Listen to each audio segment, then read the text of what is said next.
जय श्री राधा कृष्ण। फ्रेंड्स, आज की हमारी इस वीडियो में हम कार्तिक मास महात्म्य की कथा का 15वां और 16वां अध्याय सुनेंगे। विघ्नहर्ता मंगल मूर्ति गणेश जी महाराज को प्रणाम करते हैं, पूज्य गुरुदेव को प्रणाम करते हैं। श्री विष्णु भगवान की कृपा हो सब पर अपरंपार, कार्तिक मास का कपिल करे 15वां विस्तार। राजा पृथु ने नारद जी से पूछा कि हे नारद जी, तब दैत्यराज ने क्या किया, वह सब मुझे विस्तार से बताइए। नारद जी ने बताया कि उनके चले जाने पर जलंधर ने अपने राहु नामक दूत को बुलाकर कैलाश पर जाने की आज्ञा दी और कहा, वहां पर एक जटाधारी शंभु नामक योगी रहता है, उससे मेरा ऐश्वर्य कहकर उसकी सर्वांग सुंदरी भामिनी को मेरे लिए मांग लाओ। यह सुनकर वह दूर शिवजी के स्थान पर पहुंचा, परंतु नंदी ने उसे सभा के भीतर नहीं जाने दिया, किंतु वह अपनी उग्रता से शिवजी की सभा में चला गया और शिवजी के आगे बैठकर उनकी आज्ञा ले सब संदेह कह सुनाया। दूध के ऐसा कहते ही भगवान शूलपाणी के आगे पृथ्वी में से एक शब्द वाला पुरुष प्रकट हो गया, जिसका सिंह के समान मुख था और जो मानो दूरसन नरसेन था।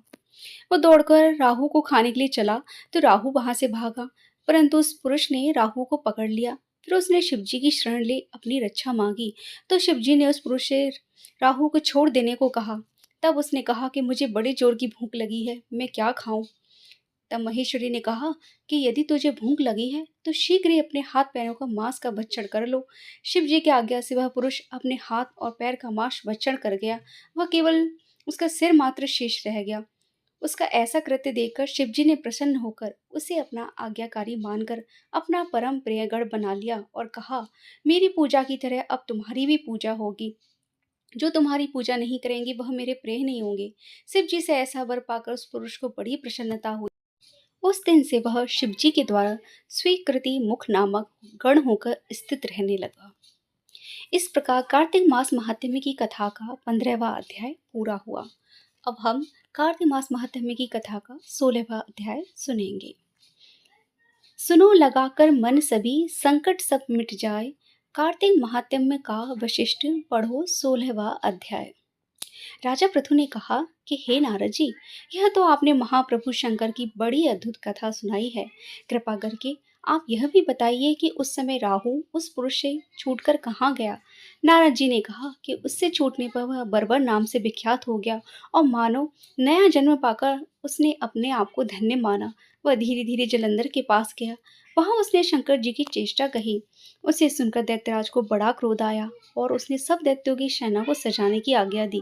कालनेमी और शुंभ निशुंभ आदि सभी महाबली दैत्य तैयार होने लगी। एक से एक महाबली दैत्य करोड़ों की संख्या में निकलकर युद्ध के लिए तैयार हो गए। महाप्रतापी सिंधु पुत्र शिवजी से युद्ध के लिए निकल पड़ा। उसके आगे महर्षि शुक्राचार्य और छिन्न सारे राहु भी थे। उसी समय जलंधर का मुकुट खिसक कर धरती पर गिर गया। आकाश में बादल छा गए और बड़े ही अपशगुन होने लगे। उधर इंद्र आदि सब देवता एकत्र होकर कैलाश पर जाकर शिवजी से सब वृतांत कहा और यह भी कहा कि आपने जलंधर से युद्ध करने के लिए भगवान विष्णु को भेजा था, वो तो उनके वशीवर्ती हो गए हैं तथा लक्ष्मी सहित जलंधर के अधीन होकर उनके ही घर में निवास करते हैं। सब देवताओं को भी उसके यहाँ निवास करना पड़ रहा है। अब वह सागर पुत्र आपसे युद्ध करने आ रहा है, अतः आप उसे मारकर हमारी रक्षा करें। देवताओं से यह सब सुनकर शंकर जी ने भगवान विष्णु से पूछा कि हे ऋषिकेश, युद्ध में आपने जलंधर का संहार क्यों नहीं किया और वैकुंठ को छोड़कर आप उसके घर कैसे चले गए। तब भगवान विष्णु ने हाथ जोड़कर शिवजी से कहा कि जलंधर आपका अंशी है और लक्ष्मी जी का भाई होने के कारण मैंने उसे नहीं मारा है। वह बड़ा ही वीर व देवताओं से अजय है। मैं सत्य कहता हूँ, उसे कोई भी नहीं मार सकता। इस पर लक्ष्मी जी ने मुक्त होकर और मैंने स्वयं उसके घर में रहने का वर दे दिया है, इसलिए मैं उसके ही घर पर रहता हूँ। हे सूर्यवीर विष्णु, यह आप क्या कह रहे हैं। उस दैत्य जलंधर को मैं अवश्य मारूंगा, इसमें कुछ भी संदेह नहीं है। आप लोग उसे मेरे द्वारा मारा गया हुआ जानकर अपने अपने स्थान को चले जाए। जब शंकर जी ने ऐसा कहा तो सब देवता संदेह रहित होकर अपने अपने स्थान को चले गए।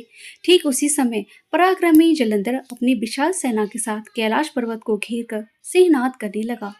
दैत्यों के नाद और कोलाहल से शिवजी क्रुद्ध हो गए। उन्होंने अपने नंदी आदि गणों को उसके साथ युद्ध करने की आज्ञा दे दी। कैलाश पर्वत के पास भीषण युद्ध होने लगा। दैत्यों ने अनेक प्रकार के अस्त्र शस्त्र बरसाने शुरू किए। भेरी, मृदंग, शंख और तीरों तथा हाथी, घोड़ों व रथों की भयानक आवाज से धरती कांपने लगी। युद्ध में कटकर मारे गए हाथी, घोड़े, पैदल सिपाहियों का पहाड़ सा लग गया, जिससे कि युद्ध भूमि और भी भयंकर हो गई। दैत्यों के आचार्य शुक्राचार्य अपनी मृत संजीवनी विद्या से सब दैत्यों को जीवन प्रदान करने लगे।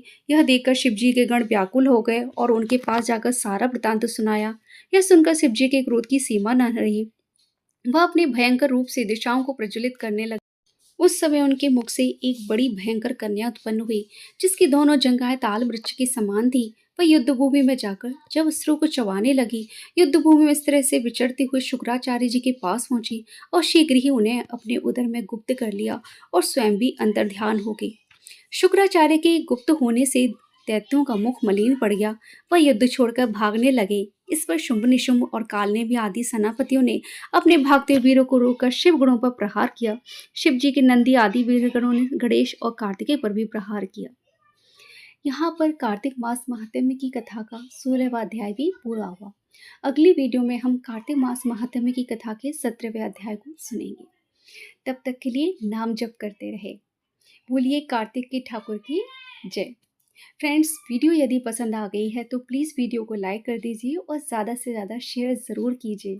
यदि चैनल पर पहली बार आए हैं तो प्लीज़ चैनल को सब्सक्राइब कर दीजिए। वीडियो को पूरा देखने के लिए फ्रेंड्स, आप सबका बहुत बहुत धन्यवाद। जय श्री कृष्णा फ्रेंड्स।